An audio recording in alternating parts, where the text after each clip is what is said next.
Majina yangu naitwa Dr. Diwani Msemo, ni daktari bingwa bobezi wa magonjwa ya saratani katika hospitali ya saratani ya Ocean Road, lakini pia ni mkurugenzi mtendaji wa taasisi ya saratani ya Ocean Road.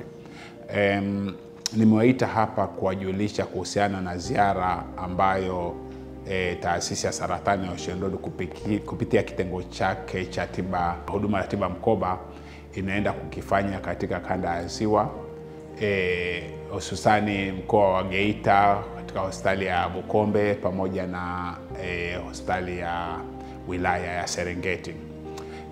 Hizi huduma za mkoba zinajulikana kama huduma za mkoba za Mama Samia Suluhu Hassan, kwa sababu lengo ni kwamba zinabeba maono ya Dr. Samia Suluhu Hassan, ni mheshimiwa rais wetu, ambaye ana dhamira ya kuwapa Watanzania furaha kwa kuwasogezea matibabu karibu na mahali wanapoishi. Na huduma hizi tunaenda kuzitoa, zimedhaminiwa na Benki ya Taifa ya Biashara, National Bank of Commerce, pamoja na wenzetu wa Global Medcare.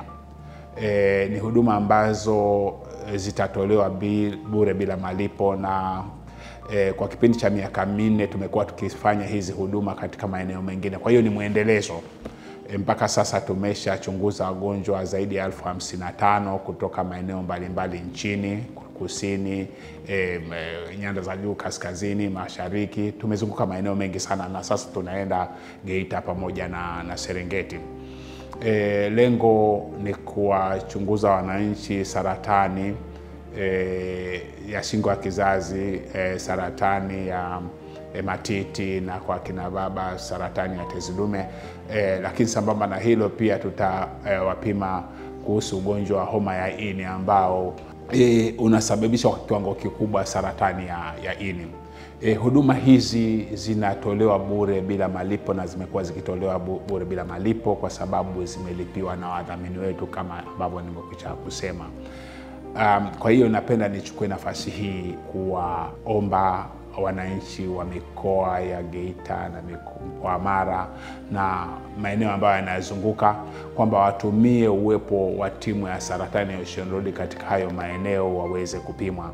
Itakuwa ni kuanzia tarehe 1 mpaka tarehe 3 itakuwa ni Geita, alafu tarehe 5 mpaka tarehe 7 itakuwa ni Serengeti.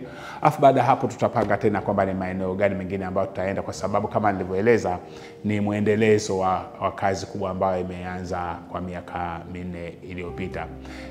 Saratani ikigundulika mapema inatibika na kupona. Kwa hiyo tunawaomba wananchi wasihofie, waje kwa wingi watumie hizo huduma, na zinatolewa bila malipo. Asanteni sana.